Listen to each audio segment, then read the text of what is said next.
MSC Virtuosa is one of the most talked about cruise ships sailing from the UK. Some people absolutely love it, others say it's too crowded, too busy, and just not for them. Even after spending just a couple of days on board, we can honestly see why opinions are so divided. So instead of giving you a full ship tour, we're sharing 5 things that we genuinely liked about Virtuosa, some of which completely surprised us, and a couple of things that, well, just frustrated us. These are the things we think first-time MSC cruisers should know about before booking, and hopefully by sharing our honest experience, it will help you decide whether MSC Virtuosa is the right ship for you. Just to be clear, this was a 2-night cruise, so these are our first impressions of life on board rather than a review of a full week's holiday. Let's start with something we honestly weren't expecting. Considering MSC gets criticised quite a lot online, we thought the main dining room was going to be a bit of a nightmare, especially as our own personal dining experience on MSC Euribia wasn't that great, so we weren't expecting much. But in this case, we couldn't have been more wrong. We had the 9:30 sitting, which admittedly isn't the best time to eat a main meal, but we had a great little table for 2 right by a big porthole with those beautiful sea views. The food was good, contradicting many of the online reviews, and the service was good too. The whole experience also felt relaxed, possibly because it was the last sitting, so there was no need to rush. It was so much better and different to our MSC Euribia experience. One thing MSC does really well is giving you a good choice of activities.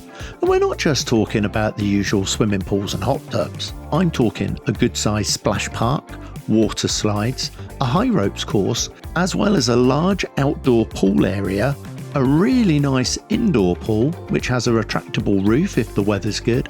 It also has a big indoor sports hall, a gym, 2 proper-sized bowling alleys, VR experiences, F1 racing simulators, arcade games, and a big casino. So all in all, a great selection of activities, some of which are included in your cruise fare like the water park and the high ropes, and others like the arcade and simulators, there was just an additional charge, just like any other arcade. What was nice about a lot of the activities is that it just wasn't for children, as us adults have just as much fun as the kids. There was music, entertainment, people out and about, and the ship had a really nice, lively feel.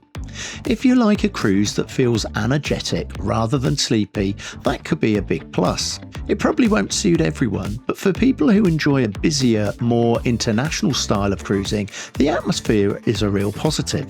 Now, one thing I can't comment on were the theatre productions, as being a short cruise we didn't really experience any.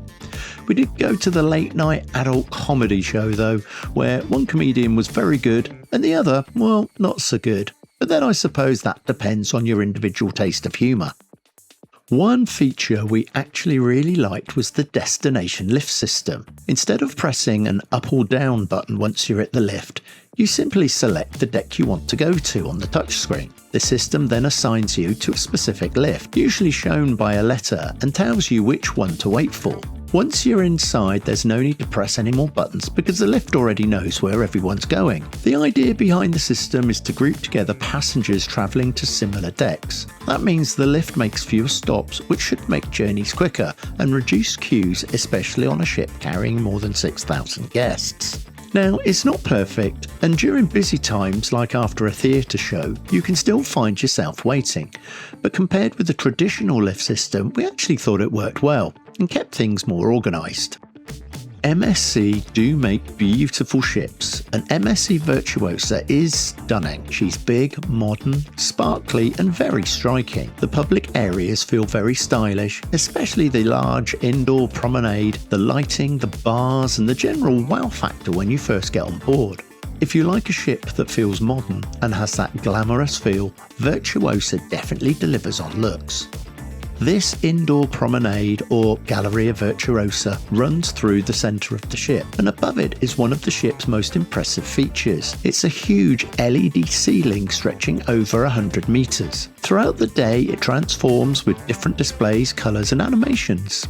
Below that, you'll find a good selection of shops, bars like the Virtuosa bar, and our favourite, which was the Masters of the Sea. There's also a chocolatier and cafes, the gelato bar, specialty restaurants like Ola, Indochine and Butcher's Cut, along with entertainment happening throughout the day and evening.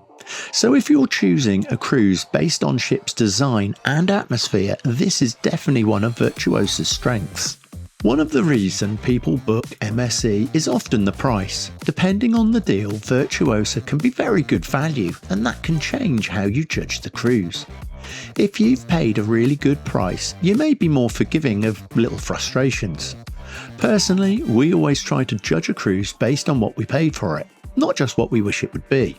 For the right price, MSC Virtuosa can offer a lot of ship for your money, as you're still getting a modern ship with lots of entertainment, multiple pools, a big water park, theatres, lounges and a stunning central promenade.